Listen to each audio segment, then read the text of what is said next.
Assalamualaikum Pak Usep. Waalaikumsalam warahmatullahi Alhamdulillah. wabarakatuh. Gimana Pak? Kabarnya sehat Pak? Alhamdulillah Alhamdulillah. Iya sehat. Pak. Pak Teguh sehat ya? Alhamdulillah Pak.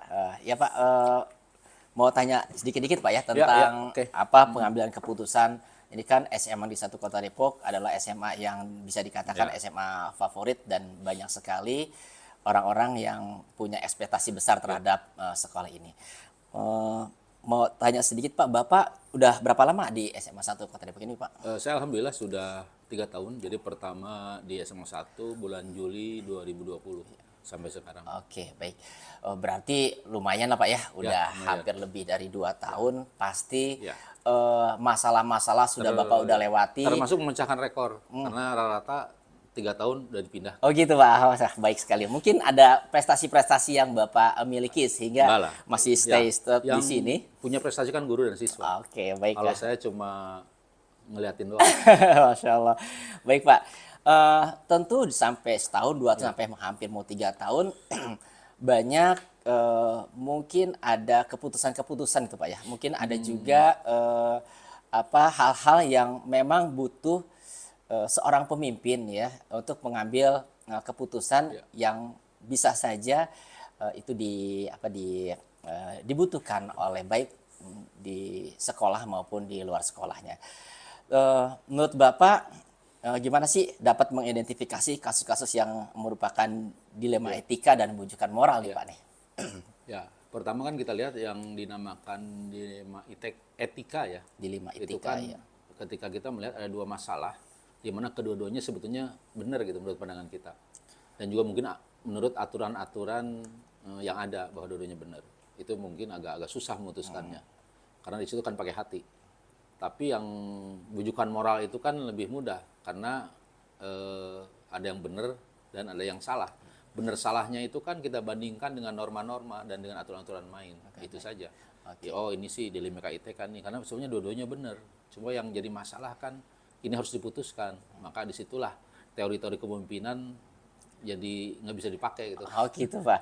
Jadi muncul Pak ya, ini ada Iya. dilema etika muncul, terus ada Iya, bujukan moral iya, juga iya. ya. Tapi butuh juga keputusan yang cepat gitu Pak Iya, ya. betul, Oke. betul. Iya. Jadi selama ini gimana Pak menjalankan pengambilan keputusan di sekolah, terutama untuk kasus-kasus yang ada dua kepentingan yang sama kali Pak ya, atau sama-sama benar, atau sama-sama memiliki nilai kebajikan. Itu apa yang bisa Bapak lakukan? Nah, yang pertama mungkin yang inilah kita bermain di tataran aturan. Ketika menurut aturan A salah, B yang benar gitu. Tapi kadang-kadang menurut aturan salah kalau kita laksanakan membawa kebaikan itu kan yang repot juga. Oke, Nah, iya, iya. disitulah kita harus memilah-milah apakah ini membawa kebaikan untuk kemajuan sekolah atau tidak. Nah, sehingga saya berprinsip nyerempet aturan dikit nggak apa-apa lah. Oke. Yang penting ini keputusan ini bisa membawa kebaikan. Yang penting tidak berhadapan dengan hukum. Oke. Kan kalau udah pidana itu barulah. Oke, baik. Kalau hanya aturan-aturan kedisiplinan segala macam itu bisalah kita akomodir ya. Nah, kemudian kalau yang dua-duanya benar betul, dua-duanya secara aturan betul gitu. Nah, ini kan harus betul-betul mana yang mudorotnya lebih kecil. Dalam Islam kan begitu. Oke, Mudorotnya yes. yang paling kecil lah itu yang kita ambil kan kita bisa timbang-timbang. Oh, ternyata kalau ambil keputusan ini mudorotnya lebih besar. Oke, iya. Kita ambillah yang ini walaupun dua-duanya benar. Oke, Seperti ya baik. itu. Pada dasarnya sih Pak Usep ini mengedepankan prinsip ya Pak, prinsip rule based thinking Pak ya. Jadi berbasis aturan dulu. Aturan dulu, Tapi betul. kalau misalnya aturan itu memang agak kaku Pak ya, muncullah yang namanya care based thinkingnya gitu Pak ya. Jadi agak saya peduli kan itu ya. dengan manajemen berbasis sekolah, saya tetap berpikir bahwa kepala sekolah itu harus berani mengambil keputusan. Oke, Walaupun secara aturan mungkin agak nyerempet. Oke. Yang penting tidak melanggar aturan-aturan yang berhubungan dengan pidana atau perdata. Kalau pidana maka repot. Oke. Bisa di ini nggak Pak? Bisa diceritain nggak? Kira-kira wah ini ada masalah nih ya. Sama-sama etikanya baik, sama-sama moral ada yang baik, ada yang buruk. Eh, Punya langkah-langkah tersendiri nggak? Kiat-kiat dari Bapak tuh, oh langkahnya seperti ini nih untuk memilah mana untuk pengambilan keputusan, Iya. Pak. Kalau saya sih kembali ke ini. Kadang-kadang saya suka membandingkan ketika kita mengambil keputusan siapa yang akan nanti jadi imam masjid kan. Pertama kan akhlaknya dulu gimana tuh. Dari kedua yang katakanlah yang bermasalah, akhlak keseharian itu seperti apa sih? Nah, bisa jadi kan akhlaknya baik tapi karena ada sesuatu akhirnya harus melanggar kan. Oke, Nah, baik. sebetulnya sih baik. Nah, setelah akhlaknya baik, kemudian kita lihat juga wawasannya mana nih yang lebih ini. Kalau dalam imam itu kan akhlaknya baik, yang kedua kalau dua-duanya baik, yang lebih fasih baca Qurannya siapa, itulah yang jadi imam. Oke, Ya, iya. artinya yang wawasannya lebih luas itulah yang kita berikan kesempatan atau kita putuskan. Dan yang berikutnya, apakah keputusan yang diambil itu membawa kebaikan enggak gitu. Mudorotnya besar atau tidak. Selama itu mudorotnya kecil, mudorot itu kalau dalam bahasa Indonesia itu kebaikan ya. Kebaikan dan Ya, keburukan ya, Pak ya? keburukan ya. Selama itu keburukannya kecil, mungkin itu kita putuskan. Keburukan untuk apa? Bukan buat saya, tapi buat lembaga, Oke. buat sekolah. Oke, baik Pak. Seperti itu. Terus kira-kira nih Pak, apa sih yang Bapak anggap efektif dalam pengambilan keputusan pada kasus-kasus yang ada di depan Bapak tuh kira-kira wah ini dilema juga nih saya untuk mengambil keputusan. Kira-kira apa tuh Pak yang wah ini mah terus ditambah lagi wah, harus ditunggu secepatnya keputusan tersebut. Yang lebih efektif apa Pak? Kalau untuk memutuskan atas kasus seseorang, memang sebetulnya sih lebih baik dilakukan pendekatan dulu. Oke. Tidak apalagi misalnya berhubungan dengan urusan urusan nafkah, urusan perut, kan tidak bisa serta merta langsung diputuskan dengan cepat. Kecuali kalau misalnya memutuskan menugaskan A, menugaskan B itu mudah. Tapi misalnya sebagai contoh, ketika ada karyawan atau guru yang memang tidak dianggap tidak kompeten lagi karena misalnya sering mangkir, sering tidak masuk, itu kan perlu pendekatan dulu. Oke. Pendekatan. Setelah pendekatan ternyata juga tidak bisa, apa boleh buat? Kita suruh mundur. Oke, baik. Contohnya. Jadi intinya sih kita duduk bersama dulu gitu Pak Iya, ya, iya. melalui pendekatan, dikedepankan dari sisi moralnya gitu. Baru setelah itu kita bisa ambil keputusan. Yang penting satu lagi Pak, pimpinan itu akan tepat mengambil keputusan ketika data-data yang diperolehnya itu benar. Oke. Nah, di sekolah ini kan misalnya ada wakil, ada TU. Ketika data-data yang masuk itu benar dan datanya itu valid, kita memutuskannya enak gitu. Karena ada data. Kalau kita berbasiskan aturan. Di samping itu kan kita lihat juga latar belakangnya kenapa seperti itu, kenapa seperti ini. Oke ya. Jadi duduk bersama, tapi setelah duduk bersama itu tapi Bapak memiliki base data yang jelas gitu Pak ya, Iya. karena didukung oleh wakil-wakil kepala sekolah yang Iya, mumpuni betul. sehingga bisa berbicara kepada masalah-masalah tersebut dan akhirnya nanti bisa mengambil Iya, keputusan. iya. Baik Pak, pernah nggak Pak ini tantangan yang paling berat, keputusan apa ya itu kayaknya susah banget nih. Dilematika juga masuk, ini prinsipnya dan paradigma juga masuk, ini wah susah banget nih. Akhirnya Bapak mungkin melakukan perenungan yang cukup lama, padahal hal tersebut diminta secepatnya. Ada nggak Pak tantangan itu yang paling Bapak ingat itu?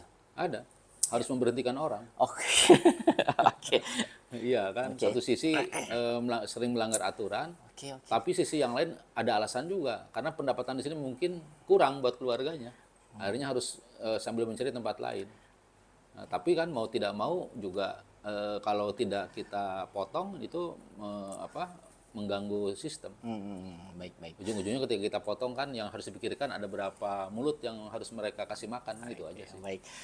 Nah, terkadang gini Pak, terkadang kan yang namanya kepala sekolah itu punya agenda tersendiri Pak ya. Wah ini harus diselesaikan. Oh ini, oh nanti aja. Oh ada skala prioritas itu. Itu Bapak punya hal kayak begitu nggak Pak? Ada ya. Jadi kalau prinsip saya karena di ini kan kegiatan intinya itu kan pembelajaran, pelayanan kepada peserta didik.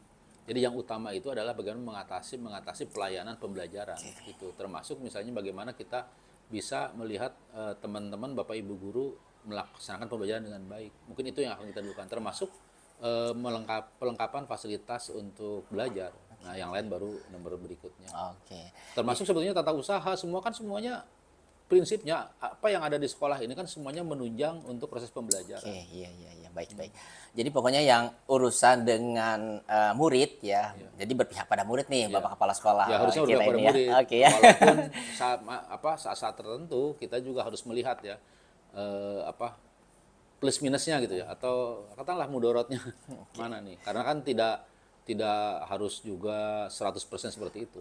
Karena ada hal lain yang perlu kita perhatikan juga. Oke, baik ya.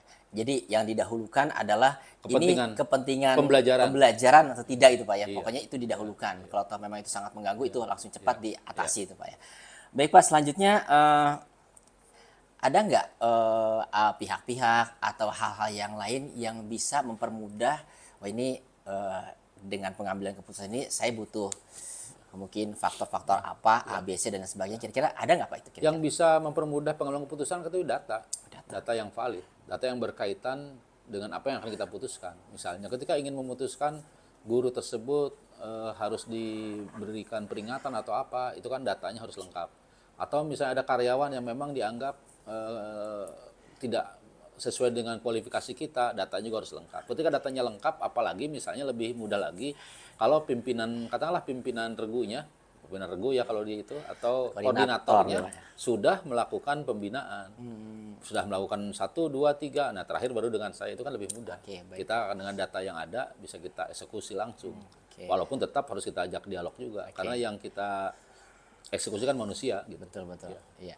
Jadi awalnya sih memang the rule-nya dulu Pak ya. Iya, Aturannya betul. seperti Iya, apa. iya. Kita masuk pada setelah itu kita duduk bersama, terus di sana muncul rasa peduli ya. Tapi kalau memang sudah dianggapnya melanggar hampir semuanya peraturan-peraturan yang sudah ditetapkan oleh Bapak sebagai kepala sekolah, ya itu langsung Bapak ambil keputusan Pak ya. Nah, satu lagi nih Pak, dari semua yang Bapak sampaikan tadi Pak, kira-kira apa sih yang Bapak mungkin ini sebagai refleksi Pak ya, refleksi dari awal itu kan sudah menjelaskan tentang pengambilan keputusan yang ada yang sama-sama etika yang sama gitu ya, terus akhirnya ngambil keputusan. Kira-kira refleksi apa nih Pak nih setelah diwawancara oleh saya gitu dalam pengambilan keputusan? Ya pertama mungkin dalam pengambilan keputusan itu kita betul harus punya data-data yang valid, tetapi data saya tidak cukup karena ada intuisi pimpinan ya, intuisi ketika menghadapi orang gitu ya. Mungkin kenapa sih orang tersebut melakukan itu gitu ya. Nah contoh kan seperti ada yang kasus antara Wakasek dengan siswa waktu itu. Saya harus, memang aturannya itu tidak boleh seperti itu. Tapi saya harus memahami kenapa misalnya teman saya itu melakukan itu gitu kan. Ketika kasus yang dengan siswa yang kelas 12 sudah keluar. Secara aturan tidak boleh. Tapi saya harus paham juga setelah saya wawancara siswanya, orang tuanya, oh saya paham teman saya melakukan itu tuh kenapa gitu kan. Kita kan harus fair. Tidak serta-merta melanggar aturan Anda copot. Siap. Oke, baik ya. Jadi tidak hanya aturan-aturan gitu, tidak hanya data-data aja, tapi di situ perlu juga data lain, intuisi pimpinan dan juga kalau dibilang kebijakan terlalu tinggi kali ya, intuisi lah. Ya. Baik Pak, sepertinya ini sudah lengkap sekali ya Pak, karena pengalaman udah hampir mau 3 tahun ya, apalagi di tempat yang lumayan banyak sekali sorotan publik ya, sorotan harapan ya, harapan orang tua yang terlalu tinggi pada kita. Jadi akhirnya Bapak mungkin bisa dijadikan role model ya untuk memecahkan suatu masalah yang mungkin kebijakan tidak bijak ya untuk semua orang, tapi minimal Bapak sudah melewati hampir 3 tahun, berarti memang sudah mumpuni nih untuk sebagai pimpinan ya sambil belajar. Oke, baik. Oke, itu aja Pak. Terima kasih banyak atas waktunya. Terima kasih. Assalamualaikum warahmatullahi wabarakatuh. Waalaikumsalam warahmatullahi wabarakatuh.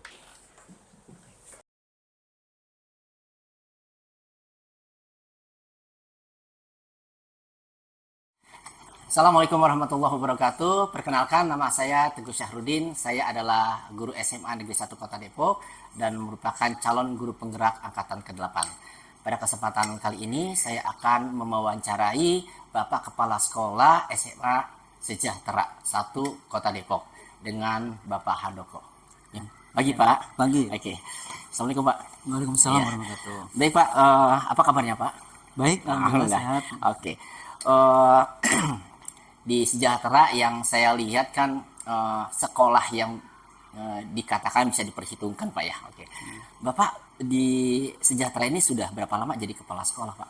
Alhamdulillah kalau dari awal sih mungkin hampir 22 tahun. Wah, cukup lama ya. Sekitar 2022 sih ya. Oke, baik. Nah kebetulan memang penuh dengan lika-liku Pak ya. Yang pertama dari guru biasa, termasuk dari wali kelas, jadi staf, termasuk dari kesiswaan. Baru di 2019 akhir itu dipercaya untuk jadi kepala sekolah. Oke, baik. 2019, 2003 berarti udah hampir mau 3 tahun Pak ya? Oke, baik, 3 tahun. Nah, kalau 3 tahun berarti kan sudah lumayan banyak tuh Pak ya. Keputusan-keputusan sebagai kepala sekolah yang sudah diambil, dan tentunya saya lihat kalau udah 3 tahun berarti sudah banyak yang menikmati keputusan-keputusan yang bisa dikatakan bijak dari Bapak Kepala Sekolah gitu Pak ya. Selanjutnya Pak, bagaimana sih Bapak mengidentifikasi itu ya kasus-kasus yang merupakan dilema etika ya? Ya kadang-kadang ada dilema etika dan bujukan moral pada saat mengambil keputusan. Bisa berikan Pak contoh-contoh atau misalnya kiat-kiat untuk mengidentifikasi kasus-kasus tersebut Pak? Baik. Kita harus tahu dulu Pak ya, untuk dilema etika itu sebenarnya apa sih gitu Oke, ya. baik. Yaitu situasi yang terjadi ketika seorang harus memilih antara dua pilihan, di mana kedua pilihan antara moral benar tetapi bertentangan. Oke, Benar-benar baik. gitu ya. Oke. Terus yang kedua, kalau bujukan moral adalah situasi pengambilan keputusan saat seseorang dihadapkan pada kasus benar melawan salah. Oke, Nah, baik. itu memang salah satu contoh kalau di sekolah kami itu misalnya ada anak itu katakanlah kelas 12 ya, di mana mereka itu memang ada masalah di lingkungan rumah sih ya. Kalau di sekolah sih nggak ada. Mungkin karena apa ya, kalau mungkin anak itu mungkin sering terlambat, sering nggak masuk. Tapi kan kita harus tahu dulu masalahnya apa sih yang terjadi di rumah itu apa gitu. Apakah memang jauh jaraknya atau memang apa namanya membantu orang tua, harus ngantar adik dulu, harus ngantar mama dulu dan sebagainya. Itu salah satu yang memang perlu kita apa ya cross check dulu Oke, satu persatu. oke. Apa sih permasalahannya seperti Baik, baik. itu. Jadi itu salah satu cara gitu ya yang dilakukan oleh Pak Handoko sebagai Kepala Sekolah SMA Sejahtera 1 Depok untuk mengidentifikasi kasus-kasus yang muncul akhirnya muncul dilema etika gitu Pak ya dan bujukan moral. Selanjutnya Pak, bagaimana nih Bapak menjalankan pengambilan keputusan di sekolah, terutama untuk kasus-kasus di mana ada dua kepentingan yang sama-sama benar dan mengandung nilai kebajikan gitu ya. Kebetulan ini sama-sama benar, sama-sama bagus. Itu sebenarnya gimana tuh Pak caranya gitu ya?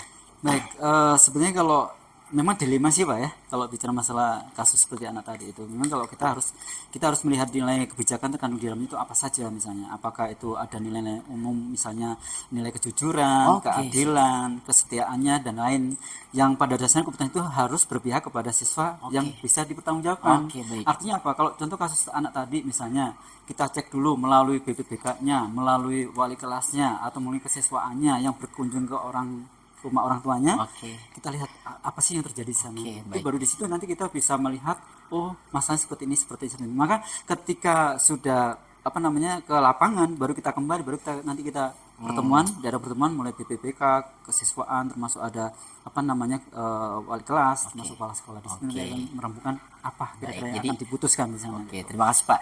Jadi banyak Pak ya dalam pengambil kebijakan ini banyak unsur-unsur yang dilibatkan ya untuk memutuskan satu keputusan yang dianggapnya ya ini adalah keputusan yang baik dan bijak karena sama-sama memiliki dilema etika seperti itu Pak ya. Terus kalau diruntut dari langkah-langkah untuk tadi ya mengidentifikasi lebih dahulu mana nih Pak nih kalau udah lihat muncul masalah dilema etika, langkah-langkah atau prosedur seperti apa sih yang awalnya dulu nih kira-kira yang mau Bapak lakukan? Baik, urutannya gitu Pak Iya, ya. betul. Oke.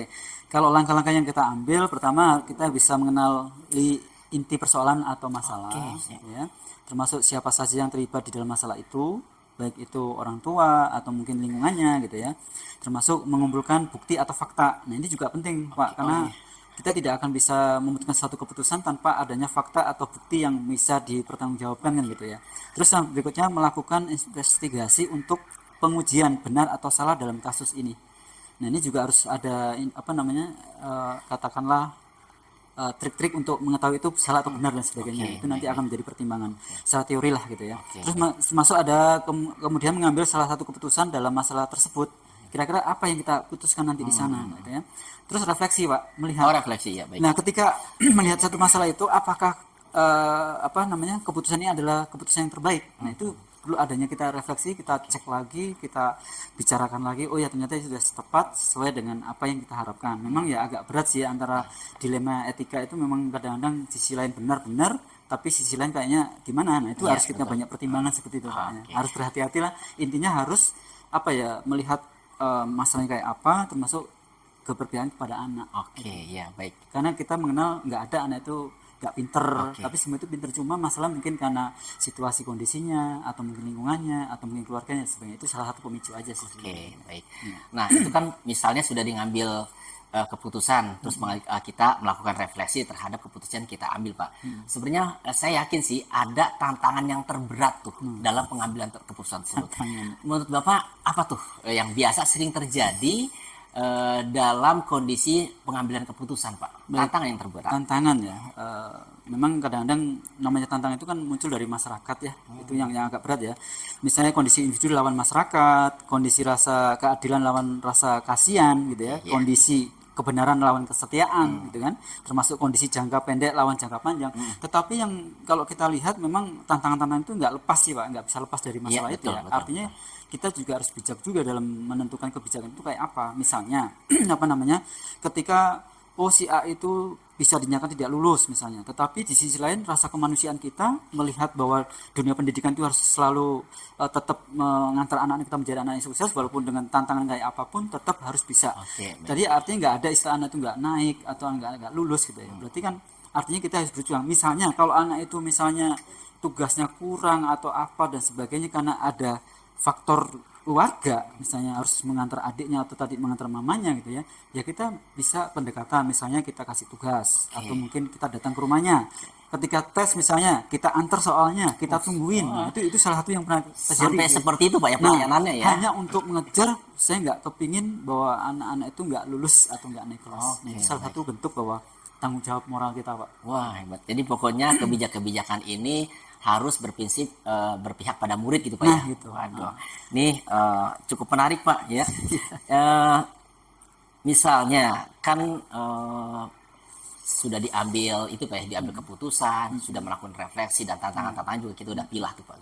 Sebenarnya Bapak apakah punya jadwal tersendiri Pak, atau mingguan atau harian atau bulanan untuk menyelesaikan masalah-masalah yang dihadapi oleh sekolah? Karena ini kan urusannya dengan keputusan kepala sekolah. Ada nggak Pak agenda seperti itu atau nggak ada masalah di sekolah ini jadi akhirnya nggak ada agenda seperti itu, gimana Pak? Baik, kalau kita berkaitan dengan masalah kira-kira ada nggak sih jadwal tersendiri atau tata kelolanya itu kayak apa? Memang kalau di kami itu tergantung permasalahan kayak apa Pak ya. Dilihat dulu diinvestasi, kalau memang ini bisa segera diselesaikan, selesaikan. Tapi dilihat dari tingkatan apa namanya komposisi besar kecilnya satu kesalahan itu Pak. Urgensinya kali gitu Pak ya, bisa jadi ya. Artinya bahwa apa? Mungkin ketika anak itu bisa dibicarakan dengan BPPK bisa, atau mungkin perlu ada wali kelas, atau mungkin mendatangkan orang tua, atau mungkin kerjasama dengan psikolog misalnya Pak, atau mungkin ada pendamping yang lain. Nah itu akan kita jadwalkan seperti itu. Tapi intinya bahwa kita ketika ada masalah itu nggak mau berlarut-larut. Oke, baik. Pokoknya sikap cepat dan bisa terselesaikan sama-sama enak, dan kita mengacu bahwa anak itu nggak boleh sampai telat, terlambat dan sebagainya. Artinya bahwa kita memberikan yang terbaik untuk anak-anak kita gitu ya. Walaupun kita tahu masalah perdebatan itu pasti ada, cuman kan tertinggi keputusan walaupun kayak apapun pasti larinya ke kepala sekolah. Betul, artinya kan kepala sekolah juga harus bisa di posisi yang mana harus memunculkan kebijakan yang harus dijalankan, harus mempertimbangkan apa-apa saja yang harus dipertimbangkan seperti itu. Oke, baik. Nah, kan udah tahu juga tuh Pak, kita udah ambil jadwalnya, berarti tentatif ya. Kalau toh memang itu sudah ada masalah yang harus diselesaikan, tahapannya mulai dari BK, mungkin ada dari wali kelas gitu ya. Terus nanti baru kesiswaan dan baru kepala sekolah, memang sudah urgent sekali keputusan dari kepala sekolah, dan itu langsung ditindaklanjuti dan semua itu berpihak lagi kepada murid agar murid memang benar-benar tidak memiliki masalah yang berlarut-larut gitu Pak ya, langsung ditangani oleh kepala sekolah gitu ya. Nah, yang selanjutnya adalah kira-kira yang memang benar-benar bisa membantu Bapak kepala sekolah gitu ya. Itu siapa sih, yang faktor-faktor apa nih, atau faktor-faktor atau orang yang memang benar-benar bisa membantu kepala sekolah dalam pengambilan keputusan yang baik itu Pak? Iya. Memang kalau di sini bicara masalah faktor siapa aja yang mempermudah atau membantu dalam pengambilan keputusan, banyak Pak ya. Misalnya ada wali kelas, dewan guru, BPBK, termasuk pengurus yayasan ya. Kalau kami kan di swasta, jadi ada ikut terjun dari yayasan juga harus ikut nimbrung juga. Kenapa? Ini berarti kalau keputusan ini kan pasti akan membawa semuanya Pak, nama lembaga, nama yayasan, dewan guru. Nah, makanya itu Yang perlu kita kerjakan adalah kerjasama Pak, koordinasi Oke, untuk mencari solusinya, mencari apa namanya penyelesaian kayak apa. Dan yang tidak kalah penting, saya juga selalu mendengar, menggali, mencari atau mungkin bertanya kepada guru-guru senior Pak. Oh, oke, Ya ya, mungkin siap, guru siap. senior itu mungkin beliau lebih pengalaman dari saya atau mungkin beliau juga lebih dulu di sini, jadi saya akan banyak menggali. Banyak Pak yang seperti itu yang saya peroleh ketika mendengar secara langsung dari pendapat atau masukan dari senior-senior. Itu sangat membantu saya gitu dalam Oke. memutuskan satu keputusan itu. Oke, jadi Pak Handoko ini kalau menyelesaikan suatu keputusan tidak sendiri Pak ya. Iya. Jadi banyak faktor-faktor, banyak orang-orang individu yang kemungkinan bisa sedikit mungkin berpengalaman gitu ya terhadap masalah yang mungkin juga para senior tadi atau orang-orang yang lain itu pernah mengambil keputusan gitu ya, dan itu apa dianggap sebagai keputusan yang terbaik gitu Pak ya. Iya. Oke. Nah, satu lagi nih Pak nih. Kan sudah apa sudah hampir mau 3 tahun gitu kan ya, banyak keputusan-keputusan yang Bapak ambil gitu ya, yang urusan dengan dilema etika gitu ya. Pandangan Bapak gimana sih, refleksi ya Pak, refleksi kira-kira seperti apa ya kalau kalau kita ini menyelesaikan suatu masalah itu terus dikaitkan dengan dilema etika, terus kita akhirnya memperoleh keputusan yang terbaik. Menurut Pak Handoko, pengalaman apa dan gimana tuh rasanya mengambil keputusan yang sudah dilewati, ternyata ini adalah keputusan yang sudah melewati prinsip dilema etika gitu. Ya. Kira-kira gimana Pak? Baik, kalau bicara masalah apa sih yang kita peroleh ya Pak ya, Iya. ketika mengulang satu kebijakan dari istilah tadi dilema etika gitu ya. Memang ada rasa apa ya, kepuasan Pak. Oke, Ya, iya, puas karena oh, alhamdulillah ternyata saya masih bisa ya dalam artian mencari solusi walaupun saya tidak bisa berdiri sendiri ya. Betul, Artinya betul, harus betul. bekerja sama dengan elemen-elemen yang ada di Iya, iya. lingkaran kita, Baik. mulai dari gurunya, wali kelas, BPPK, kesiswaan, bahkan manajemen, tata usaha, bahkan satpamku juga kita ajak. gitu, Secara libatkan juga Pak ya. artinya apa ya? Ini kan kalau masalah ini nggak selesai pasti akan mencakup semuanya Pak. Oke, baik. Nah artinya apa? Pasti yang jelek semuanya gitu. Artinya, nah dengan disitulah saya memiliki rasa apa ya? Berarti berguna atau bermanfaat. Pak. Artinya kalau kita lihat ya secara nggak langsung kalau kita bicara masalah pengalaman yang saya peroleh dalam kasus dilema etika yaitu bisa menyatukan satu suara Pak. Ya satu suara dalam mengambil kebijakan berdasarkan aturan yang berlaku sehingga keputusan itu bisa dipertanggungjawabkan. Nah ini salah titik akhir dari satu gitu, ya. apa namanya keputusan untuk misalnya bicara masalah kasus dilema etika tadi. Oke, ya, baik.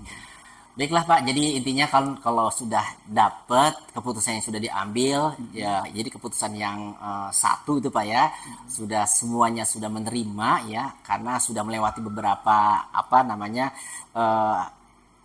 putusan-putusan ya, terus sudah berbicara juga dengan teman-teman yang lain, elemen-elemen yang lainnya, akhirnya punya keputusan yang tentu yang bisa dipertanggungjawabkan gitu Pak ya. Oke. Baik Pak Handoko, terima kasih banyak atas waktunya. Semoga Bapak selalu sukses dan sehat selalu Pak ya.